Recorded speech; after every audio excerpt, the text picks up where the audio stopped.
మన మర్రి gold and diamonds లో no GST is back. కేవలం 1% టు 11% వరకు మాత్రమే గల విఏ ఆపై నో జిఎస్టీ. ఈ ఆఫర్ జూన్ 6 నుండి 14 వరకు మాత్రమే.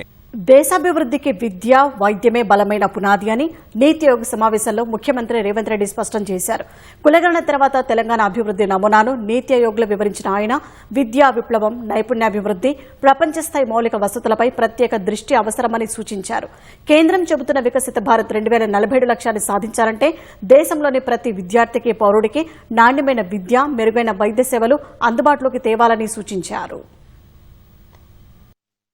ఢిల్లీ రాష్ట్రపతి భవన్లో ప్రధాని నరేంద్ర మోదీ అధ్యక్షతన జరిగిన 11వ నీతి ఆయోగ్ గవర్నింగ్ కౌన్సిల్ సమావేశంలో సీఎం రేవంత్ రెడ్డి పాల్గొన్నారు. ఆ సమావేశంలో తెలంగాణ అభివృద్ధి నమూనాను ముఖ్యమంత్రి ఆవిష్కరించారు. దేశాభివృద్ధి అంటే ప్రజలను ఆర్థిక శక్తులుగా, దేశ నిర్మాతలుగా తీర్చిదిద్దడంలో విద్య, ఆరోగ్యం కీలక పాత్ర పోషిస్తాయని చెప్పారు.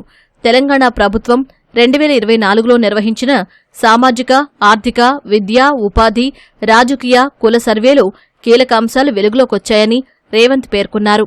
రాష్ట్ర వ్యాప్తంగా 3.5 కోట్ల మంది 242 కులాలకు చెందిన ప్రజల వివరాలను సేకరించిన ఆ సర్వేలో పైసలు, భూమి కంటే విద్యే సామాజిక వెనుకబాటుతనాన్ని ప్రభావితం చేస్తున్న ముఖ్యమైన అంశంగా తేలిందని చెప్పారు.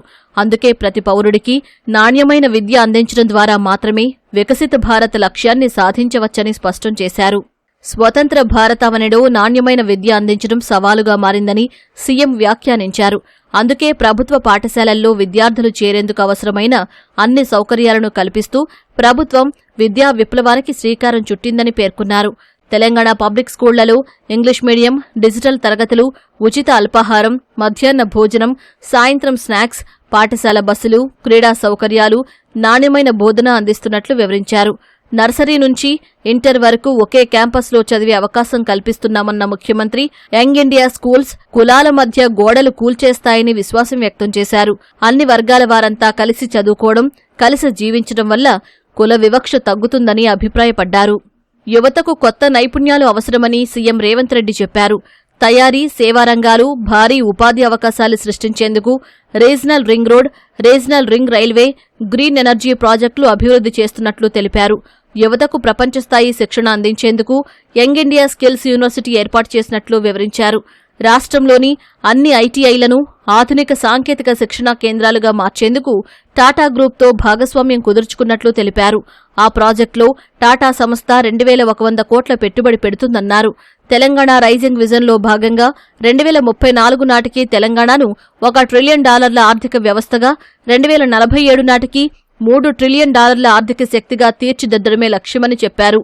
ఇప్పటికే హైదరాబాద్లో ఐఐటి, ఐఐటి నల్సార్, ఎస్ఐబి వంటి ప్రతిష్టాత్మక సంస్థలున్నాయని, ఐఐఎం రావాల్సిన అవసరం ఉందన్నారు. అంతర్జాతీయ వర్సిటీలను రప్పించేందుకు కృషి చేస్తున్నామని, అందులో భాగంగా యూనివర్సిటీ ఆఫ్ లండన్ హైదరాబాద్లో ఆఫ్ షోర్ క్యాంపస్ ఏర్పాటు చేయడం తొలి విజయమన్నారు. దేశ ఆర్థిక అభివృద్ధికి ప్రధాన ఇంజన్లుగా ఉన్న ఢిల్లీ, ముంబై, కోల్కతా, చెన్నై, హైదరాబాద్, బెంగళూరు నగరాల అభివృద్ధి కోసం ప్రధాని కార్యాలయం ఆధ్వర్యంలో M6 టాస్క్ ఫోర్స్ ఏర్పాటు చేయాలని రేవంత్ ప్రతిపాదించారు. ఆ నగరాల అభివృద్ధి కోసం 6 లక్షల కోట్ల ప్రత్యేక నిధిని మౌలిక వసతుల కోసం కేటాయించాలని కోరారు. తెలంగాణ అభివృద్ధికి కేంద్ర ప్రభుత్వం సహకరించాలని కోరుతూ సీఎం పలు ప్రతిపాదనలు చేశారు. Regional ring road, Hyderabad metro 2వ దశ విస్తరణ, మూసీ పునరుజ్జీవనం, భారత ఫ్యూచర్ సిటీ అభివృద్ధి, పాలమూరు రంగారెడ్డి ఎత్తిపోతల పథకానికి అనుమతులు, సెమీ కండక్టర్ పరిశ్రమల ఏర్పాటుకు సహకారం అందించాలని కోరారు. దేశ ప్రజల ఆరోగ్యం, విద్యపై ప్రత్యేక దృష్టి పెడితే ప్రపంచంలోనే అత్యుత్తమ దేశంగా భారత్ అవతరిస్తుందని సీఎం రేవంత్ రెడ్డి ఆశాభావం వ్యక్తం చేశారు.